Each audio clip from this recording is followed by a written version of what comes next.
স্পষ্ট ঘোষণা করতে চাই, আর যদি একটা গুলি চলে, হেফাজতে ইসলাম বাংলাদেশ ঘরে বসে থাকতে পারবে না। আমার সন্তানের লাশ নিয়ে আমরা কবরস্থানের দিকে যাব না।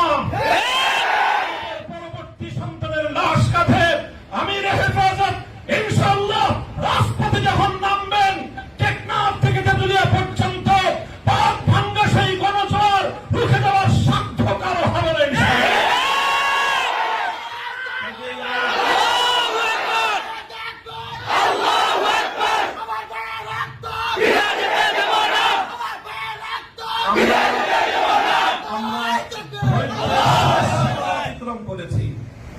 পরিস্থিতি এভাবেই যদি চলতে থাকে, আর যদি আমাদের দেশের জনগণের নিরাপত্তার দায়িত্বে নিয়োজিত আইন শৃঙ্খলা রক্ষাকারী বাহিনী বুলেট যদি আর বন্দুকের নল থেকে আরেকটি বুলেট ছুড়ে, তাহলে বাংলাদেশের পরবর্তী গণ অভ্যুত্থান অবশ্যম্ভাবী হবে।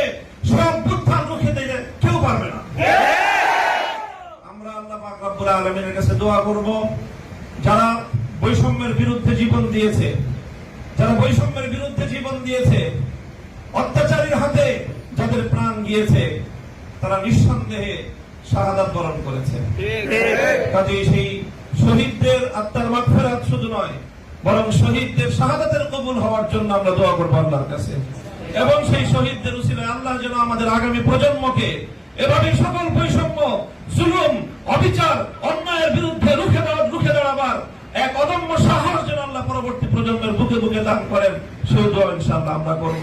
ওয়া আখিরু দাওয়ানা আলহামদুলিল্লাহি রাব্বিল আলামিন। আজকে বৈষম্যের বিরুদ্ধে যে ছাত্ররা মাঠে নেমে এসেছে, যে ছাত্র জনতা, আমি মনে করি এটা আল্লাহ পাক রব্বুল আলামিনের সেই ঐতিহাসিক নির্দেশনা বাস্তবায়নের একটি পদক্ষেপ। যখন আমাদের জাতি দীর্ঘ বৈষম্যের জাতাকলে পিষ্ট হয়ে প্রতিটি ঘরে ঘরে বোবা কান্নায় গোটা দেশ যখন একেবারে একটা কঠিন গঙ্গানির শব্দ প্রতিটি ঘর থেকে আসছিল, সেই সময়ে যখন কেউ কথা বলার সাহস পাচ্ছিল না, সেই সময়ে ছিল তরুণ ছাত্র জনতা, তারা জেগে উঠেছে বৈষম্যের বিরুদ্ধে। তাদের এই জাগরণ আজকে গোটা বাংলাদেশের প্রতিটি মানুষের হৃদয়কে আন্দোলিত করেছে। প্রতিটি অভিভাবক নেমে এসেছে, মায়েরা আজকে তার সন্তানদেরকে বুক চাপড়ে সাহস যোগাচ্ছে সত্যের জন্য, বৈষম্যের বিরুদ্ধে আন্দোলন এবং সংগ্রামে অকাতরে প্রাণ বিলিয়ে দেওয়ার জন্য। এই সময়ে শহীদি কাফেলা হেফাজতে ইসলাম বাংলাদেশ আজকে ঐতিহাসিক দায়িত্ব পালন করার জন্য আজকে মাঠে নামতে বাধ্য হয়েছে। আমি মাঠ বলবো, আমাদের দায়িত্বশীলরা বলেছেন দোয়ার মাধ্যমে আমাদের সূচনা, এরপরে দোয়া হবে আরেক নতুন সূচনার জন্য।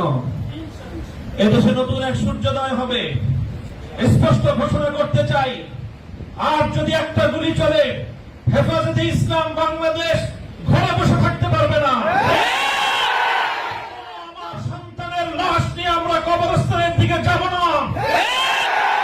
পরবর্তী সন্তানের লাশ কাঁধে আমির হেফাজত ইনশাআল্লাহ রাজপথে যখন নামবেন, টেকনাফ থেকে তেতুলিয়া পর্যন্ত পাক ভাঙ্গা সেই গণজোয়ার রুখে দেওয়ার সাধ্য কারো হবে না।